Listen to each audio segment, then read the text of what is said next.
Right, well, good morning, everybody. Hope you all had a good weekend, and I think the weather's not too good there in the UK. Is that right, Liz? Oh, it's lovely. It's Bit lovely. chilly, but nice blue sky. Sun's out. Is that the same in the north of England there for you, Nick? It is. It's sunny and baking here, Malcolm, as always. Right. Okay. I don't know what it's going to be like here. It's still dark. Right. Okay. So let's kick off. I've got with me today. I've got Liz. Hi, Liz. Hi. And I have Naomi. Hi, Naomi. Hello, everyone. I'm not certain whether Gareth is joining us, but Kevin is otherwise. Yeah. So Kevin's here as well, are you, Kevin? Gareth's here, not Kevin. Oh, right. Okay. And I'm joined by Gareth then. Hi, Gareth. Gareth just sorting out his mic.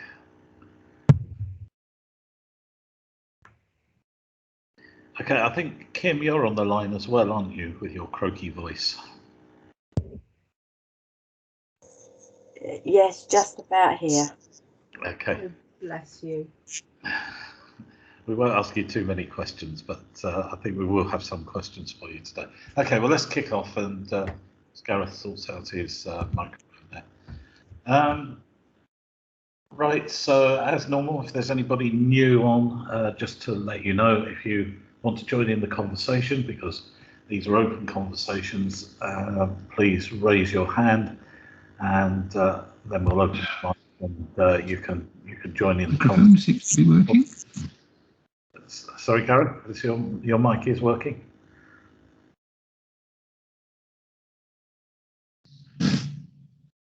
Hi, Gareth.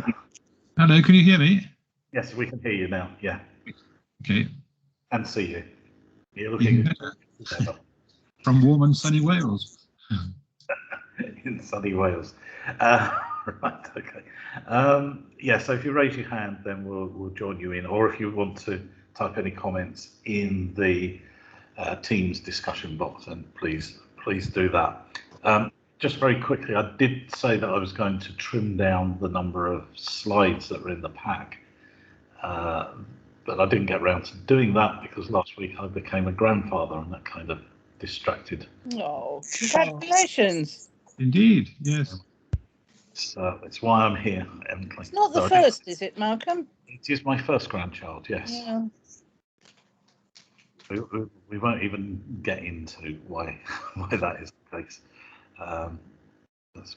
Right, so let's move on. Yep, so I thought we'd start with a message from the new Minister of Levelling to Local Government, House Music and the Communards. Let's just remind ourselves of his core moves. Oh, such fun to be had with this. Are we going to call it D-Luck or DLAC or what?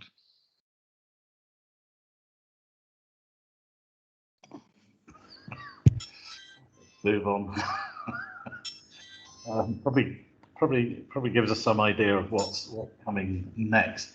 I think actually what the new department, it's got a strange name, hasn't it, Liz? Sorry? It's got a strange name, hasn't it? Well, it has, yes. It's whatever Department for Levelling Up Housing and Communities. Yeah. But I think, as Gareth was saying, what are we going to call it? DLAC. DLAC. Well, nothing seems to work, really, in many ways. It's an awful collection of letters. If somebody could explain to me what levelling up precisely means, I'd be really happy. Well, we're not going to do that today because that's just one of. We might as well do, who doesn't God exist or something less taxing than what is levelling up.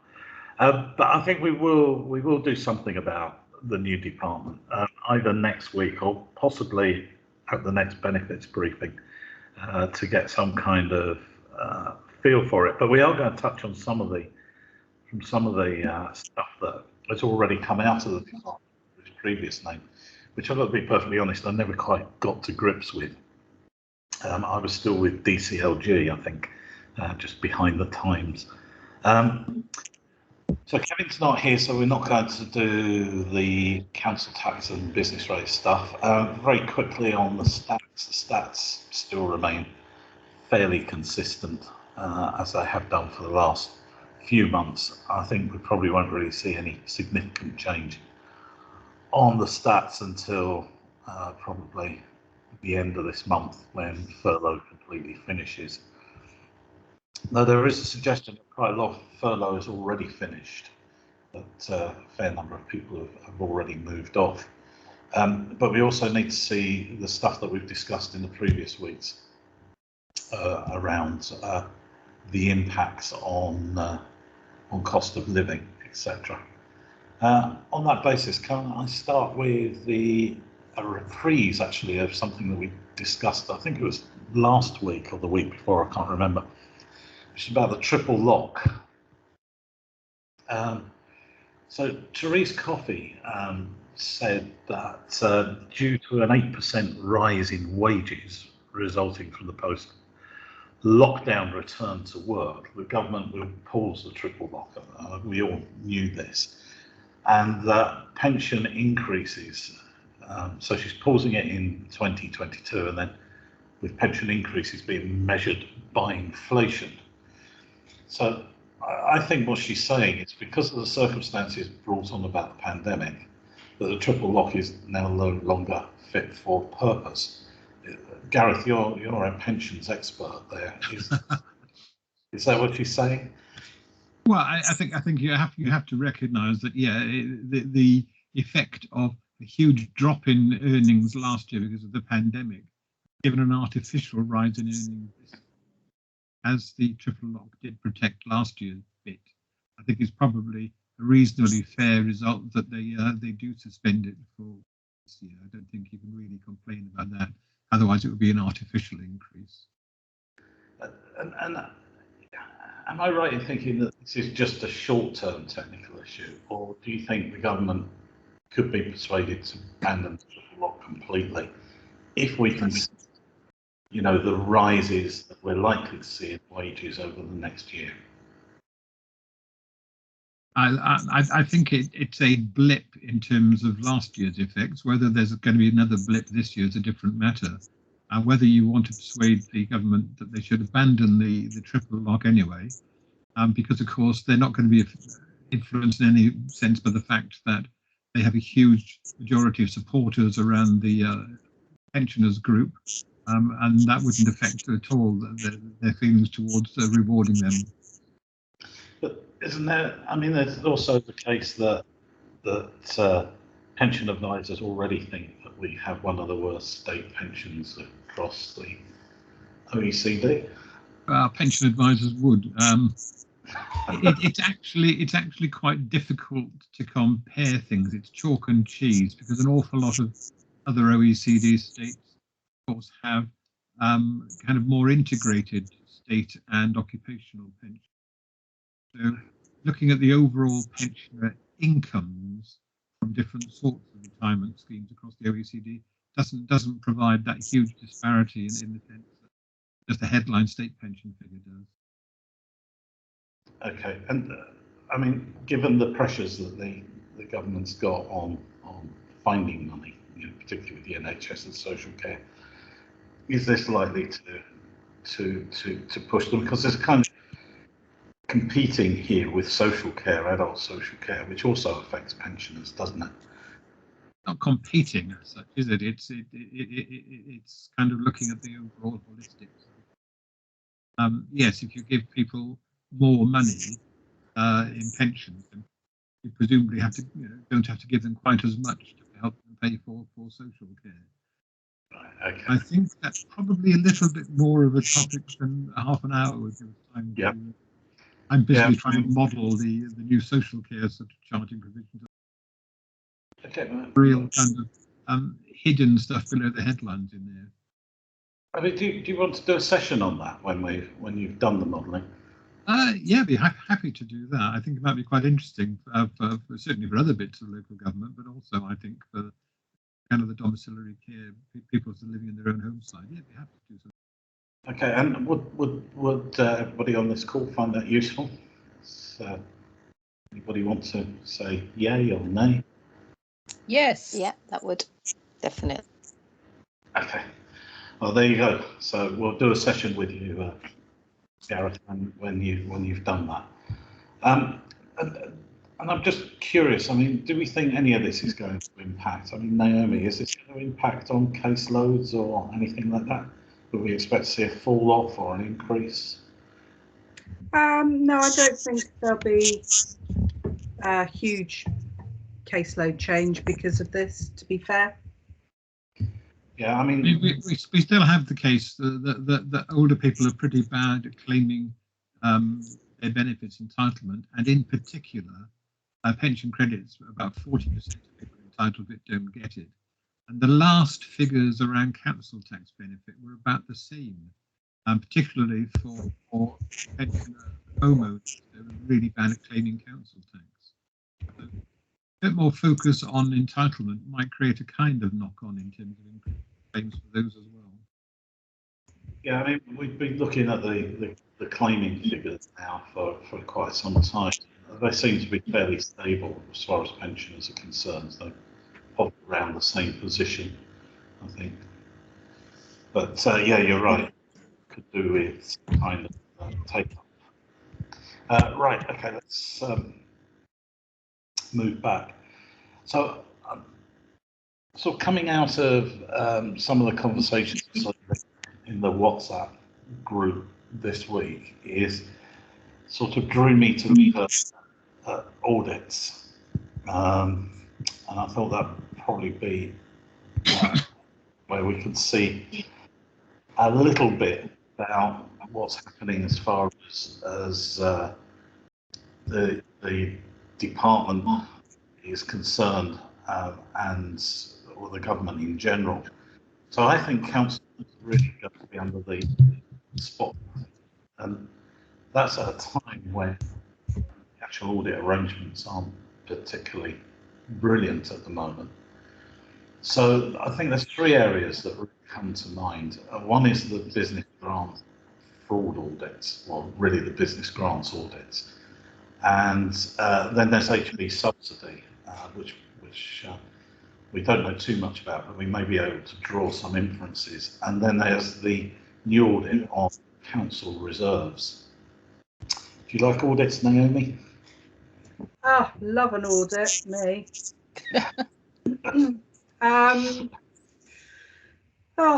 My view of audits. Well, the fact that it is down to the very last penny, I do find a little bit frustrating. The fact that the departments aren't subject to the same level of scrutiny. The moving away from the audit commission has not helped local authorities in any way, shape or form. There's no overarching owner really of the audit process. The tripartite agreement just doesn't work. Apart from that, easy. I thought that's probably what you'd say. So business grant audits, we don't have Kevin here to say very much, but he said local authorities are going to be audited on grants for years, and you'll need to keep your records for 10 years. And there will be attempts to get some of the grant money back. And there are going to be fraud repayments for years to come, as well as ongoing reconciliations. And he said we haven't seen the back of grants yet. Do you concur with that, Nate? Absolutely. There's still grants that are open that will need to be closed and formal and final reconciliation. There's still an awful lot of data that local authorities need to write out to grant recipients for, because that was never set out in the initial training process. So we're always trying to play catch up, which is a resource draining situation. I mean, this bit about the fraud repayments and the fraud audits, it strikes me as though that is going to be one of the areas where the government's really going to focus to draw money back in again. Do you think that would be the case? Yeah, I do. But it's very, very costly.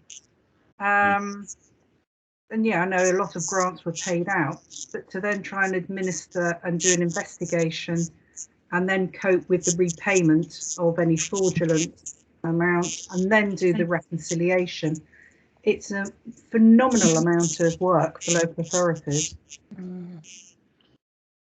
But I guess that government's never really worried too much about that. Liz, I mean, you've done, quite a number of audits in various forms over the years. The government doesn't seem to worry too much about the cost of audits to local authorities, does it?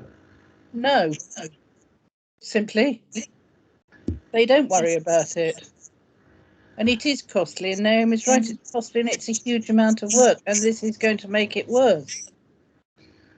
And, I mean, certainly in London, the HB subsidy point of view, you're literally paying catch up year after year after year. One finishes and you're behind on another. It's pretty bad, actually. yeah, so let's not talk about this one. Let's talk a little bit about the HB subsidies as well, because it just strikes me. Well, let's talk about this one. So I don't know whether you're all familiar with this, but the ministry has announced, in response to a June report from the Accounts Committee on council finances, COVID-19, that they will now, or they describe it as now want to draw on the experience of councils collecting, or department collecting data. And it wants local authorities to now give far more information about what they've got in the way of reserves, because it plans to make changes on the local authority revenue expenditure and financing collections to require that more detailed information. So fundamentally, I think what this boils down to is the government doesn't think local authorities are being truthful about their reserves. And whilst they say they want better understanding and transparency, it seems to me as though there's been quite a lot of pressure on local authorities to spend their reserves, and they expect more of the same. Is that how you guys would see it as well?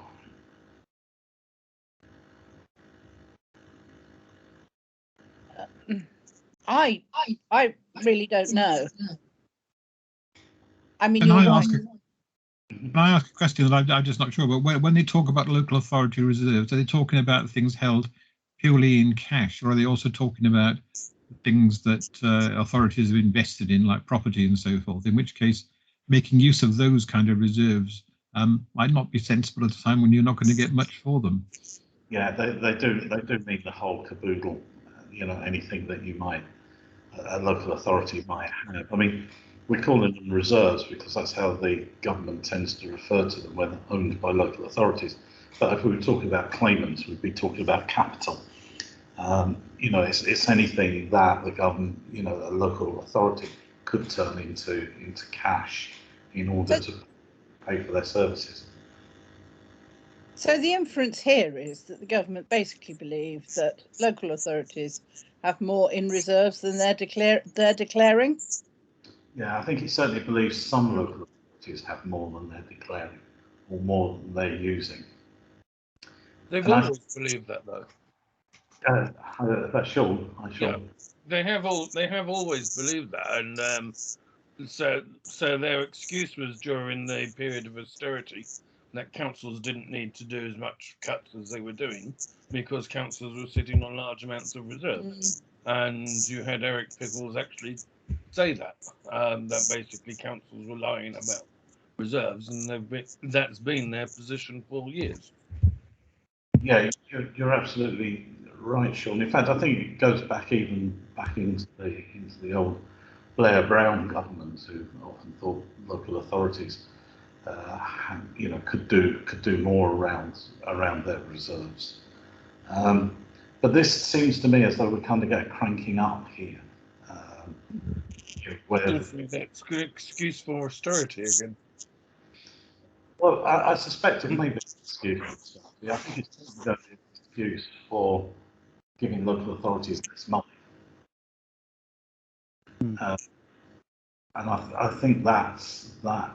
But I think it's interesting that they now plan to use the audit as the tool to gather the data,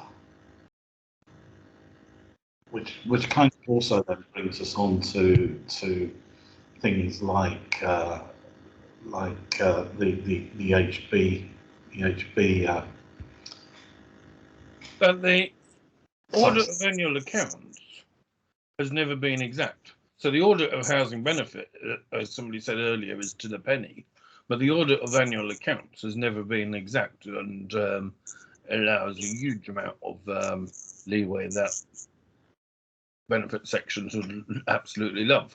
And so it's going to be hard for them to justify snatching away reserves or whatever they want to be planning on the basis of the annual audit.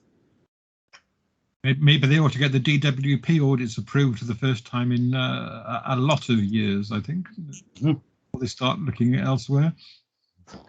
Yeah. I don't think that DWP's budgets have not been approved since they were with the DSSS. Probably even the DSSS. But those of us with a long memory. Yeah, when those were the days when Michael Gove was merely bullying people in Oxford as part of the Bullington.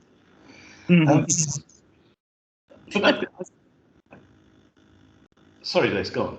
No, I was just laughing. I don't think he was part of that set, was he, Malcolm? I rather thought Gove was one of the non-Etonians. Well, no, the Bullington Club was at Oxford. But anyway, Yeah. we digress. We do digress. But it was Rightfully. Etonians at Oxford. Sorry? It was Etonians at Oxford. Yes, of which I don't think Gove was an Etonian. No, he But wasn't. still, it matters not. So, in other words, Still do we digress. think Gove is more in the pickles mode than anything else? Yes, that's the kind of direction that leading us to, which is, could we expect not just in these audits, but in the other audits that are done at the local authority, but can we expect to get far more scrutiny around how local authorities are spending their money? Kim, I know you're a bit croaky, but are there areas in the HB subsidy that they might look a bit closer at in order to draw in more money?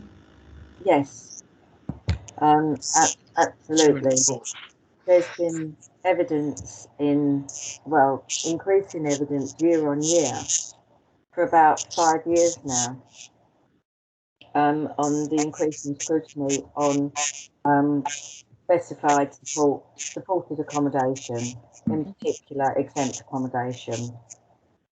And it really has been a postcode lottery as to how much scrutiny has been placed. If you're unlucky enough to be in Wales, a Welsh authority has been suffering severe scrutiny on supported accommodation for quite some time now. A lot of it unjustified. And some of it, I would suggest, is legally challengeable, because many hundreds of thousands, if millions of pounds have been lost in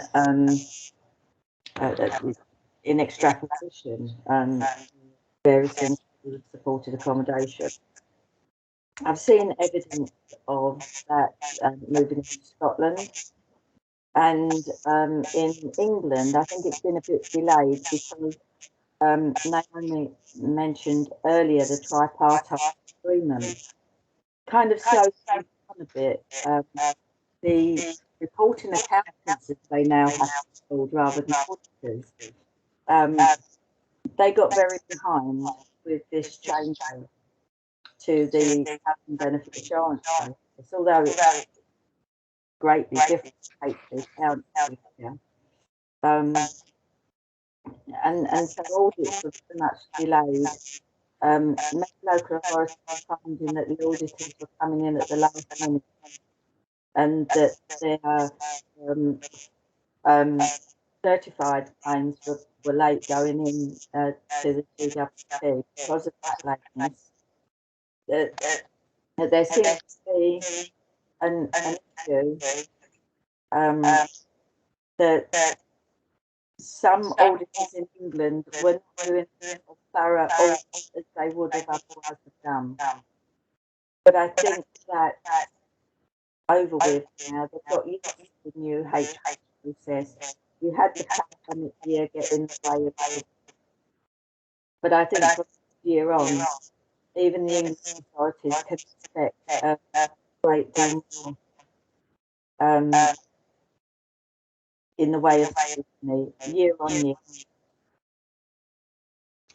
And Naomi, I mean, supported accommodation is something that the DWP has not really come to grips with, despite odd flurries. Do you think they might use this kind of audit as an excuse to bring it in centrally, or do you think that they'll just use it as a whip to make local authorities try and tackle supported accommodation in a way? I think there's quite a learning curve for DWP anyway. Sure that they fully understand the problems and issues. You can decide on supporting exempt either way because there's very little legislation. You can fight with the auditors your position, and if you're quite robust, you might be okay. DWP have only recently understood that more settings is a cost for them as well. So it's not just a cost for local authorities where we're paying above, what the rent officers are saying, but up to that rent officer figure, DWP are going to have to put their hands in their pockets. So Malcolm, sorry, before you, Malcolm, I've just muted you for a second there because I think that feedback was coming from you there. When I muted you, it cleared up a little bit. So just unmute yourself if you want to speak. I just did it temporarily, but it wouldn't let me put you back on. So yeah, I don't know if it was just getting feedback. And Sean's got his hand up as well in a minute. Yeah. Okay, Sean, you speak. Okay, the main issue with housing benefit subsidy is always going to be the cake testing. And so once you find an error in an area, and certainly with regards to supported accommodation, the auditors are going to repeatedly each year look at that particular point. And cake testing is the cumulative required knowledge and experience. It basically means that that's the point they're always going to be coming back to. And so they're going to be then testing whether or not they should be under the 60% or the 0% subsidy, which is therefore a huge potential loss for the council. And it's hard. It's really hard for a council to escape that. Once you're under cake testing for a particular mistake, it's next to impossible to sort of escape from cake testing. Which is something we saw with the old census, wasn't it? That they got pinned down quite badly, and yeah, with overpayments. Yeah. Once you get an overpayment to and councils, I mean, they might go back to, but certainly the extrapolations have not been as bad. From what I've seen, they've not been anywhere near as bad as they used to be sort of 5-6 years ago, where you were talking sort of hundreds of thousands, if not millions of pounds. And to some extent, even the transition to CTR has helped that as well, because councils were gaining quite a bit in so well, they were losing lots of money with regard to technical overpayments, and so all the subsidy risk was theirs, but all that money essentially went to the county, so we were being hit twice.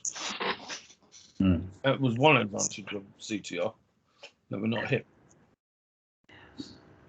So I guess probably, I mean, Liz, you know, you've been involved in a lot of audits. So have you got anything that you want to add to this conversation?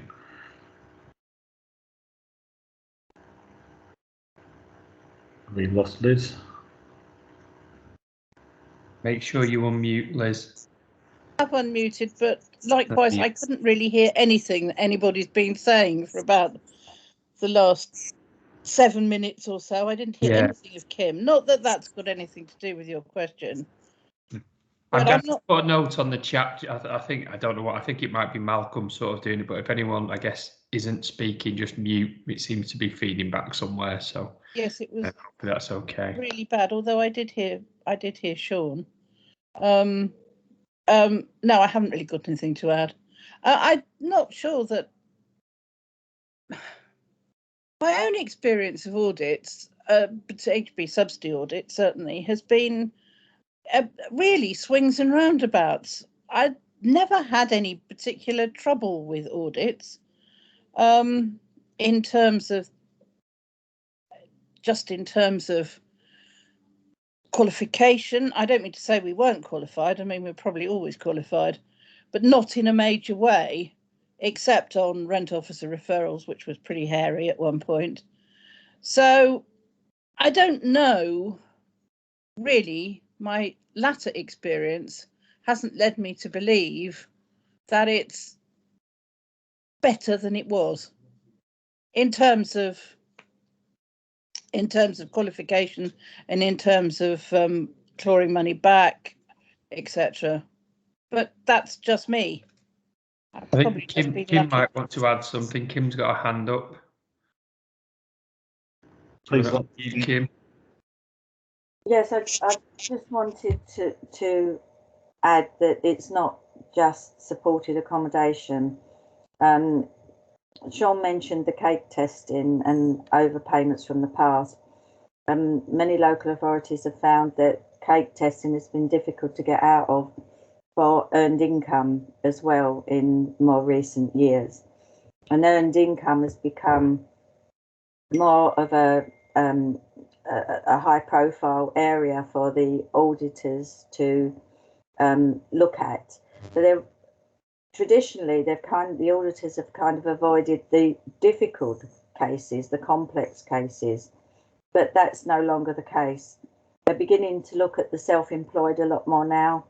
They're definitely looking at the supported accommodation because, you know, as we go on year, they're the only ones for working age that are really going to be there. So, and when it comes to supported accommodation, it's getting that grey area between what's exempt accommodation and what's a managed property, because it's a very fine line between those two, and the subsidy regime is very different. Looking at the service charges and how they're dealt with, and because housing associations are not subject to, you know, cells 96 to 98 if you're a charity or vulnerable, you've got the 0% and the 60% areas, but you move into housing associations and it's 100%. So, but those rents are going up. They're, you know, quite understandably, it's a very expensive area to actually, for providers to manage. And the government isn't doing anything to help us out because there's a big conflict between what it costs to provide these services and what housing benefit can pay. And we're seeing more and more providers go into supported accommodation. They're shutting down care homes and turning them into supported accommodation. My inbox is full up with these sorts of queries at the moment and how they're treated. So, yeah, I think keeping your eye on being absolutely as accurate with the assessments on these cases as possible, because I have seen in recent years qualifications in this area that have gone into the millions. I think councils need to sort of work together in sort of a county area, in terms of looking at going back to, I mean, all your care and support properties are all based on pre-96 rules. So you therefore need to sort of re-establish the pre-96 policies, and that is working out what cost of suitable alternative accommodation is, so that you are able to control levels of rent and expenditure and so on. And I've just seen sort of councils just paying fully because that's what's asked. You don't have to, provided you can establish what the level of reasonable rent is, then you can control that. And so, but that requires working with your neighbouring councils, and still within Revs and Bends, that's not a thing that we do. And Sean, I mean, in terms of this, going back to the pre-96, I mean, one of the difficulties for local authorities is they didn't do it then because it was resource hungry, and so returning to that kind of system is going to be really challenging, is it not? Because I mean, it is going to be resource hungry. Though maybe new technology now could help, but it's still. Well, it just means establishing a sort of database of similar sort of like-for-like properties. And well, I mean, I understand that, but it's creating the database in the first instance. I mean, that was the challenge. Or spreadsheets. You were cut and pasting from newspapers, but yeah, I remember that, and essentially that's when the 2nd of January 96 rules came in and basically legalised what councils were doing, and just paying the rent officer level and hoping for the best. And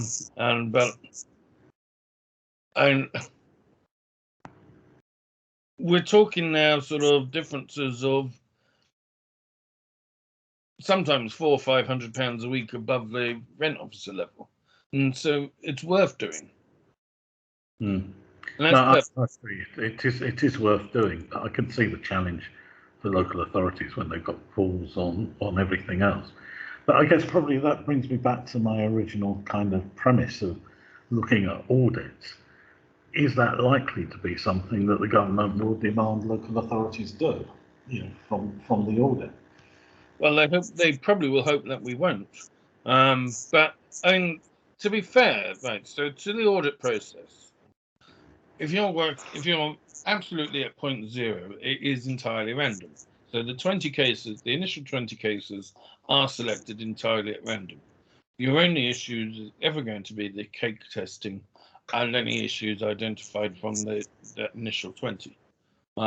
Then that's where you're going to get problems. If you don't get any supported accommodation within that 20, then you're lucky. But luck is luck. Okay. Welcome. It's yes, UK time. It's 12:39. Liz has had a hand up patiently for a couple of minutes. If you want to try and squeeze her in. Yeah, Liz, I'll give you. It will be very quick because actually, you've principally covered it. I think what I was getting at is that there is a lot of work involved in getting supported accommodation right, particularly where you feel that a scheme has been set up to take advantage of which is probably quite a few of them. The amount of investigative work that goes into that is really, really difficult to establish the legitimacy of schemes if you feel that they are duplicitous in any way. And quite often we may be talking more sharp practice than just. Oh, definite. In some of the cases I've known, definite sharp practice. Okay, so as Nick has pointed out, time's ticking on. Gareth, I know you've been kind of excluded from this conversation because Very happily so. I don't have to do anything to do with those kind of audits. Okay. So let me just give you the very last word. Do you think any of this impacts on the claimants in any way? I have no idea at all. I don't know what the mechanism is and what the effects of the mechanism are. The only thing I would say is that I'm always kind of concerned when government starts talking about audits, because they tend not to be looking to test the accuracy. They're looking to achieve savings and cuts somewhere, so they're likely to be focusing on something where they think is going to cost them less money in the long run. But maybe that's just me being cynical. No. That kind of was the point I was drawing at too, which is, it looks to me like this range of audits that are coming in are going to put the squeeze on local authorities on finding where those inaccuracies live, and then say it's not our fault, it's the local authorities, because they've done it all wrong. Okay, on that basis, as it is 12:41 now, can I thank everyone? I assume nobody wanted to chip in as well, Nick, is that right? No, there's been a little bit of talk in the chat. If people haven't seen that, nothing I wanted to specifically bring your attention, but I guess people can look at that later. But yeah, no one's got a hand up now, Malcolm. Okay, that's brilliant. So can I thank my panel and the participants, please? As normal, thanks Sean and Kim and Gareth and Liz and Naomi. And we'll see you all next week. Don't forget to give me the subjects that you want to talk about in the WhatsApp group. That'd be brilliant. And if you're not members of the WhatsApp group, just ping us a note and I'll send you the details on how to join. Okay, thank you all, and I shall see you all next week. Bye. Bye-bye. Bye.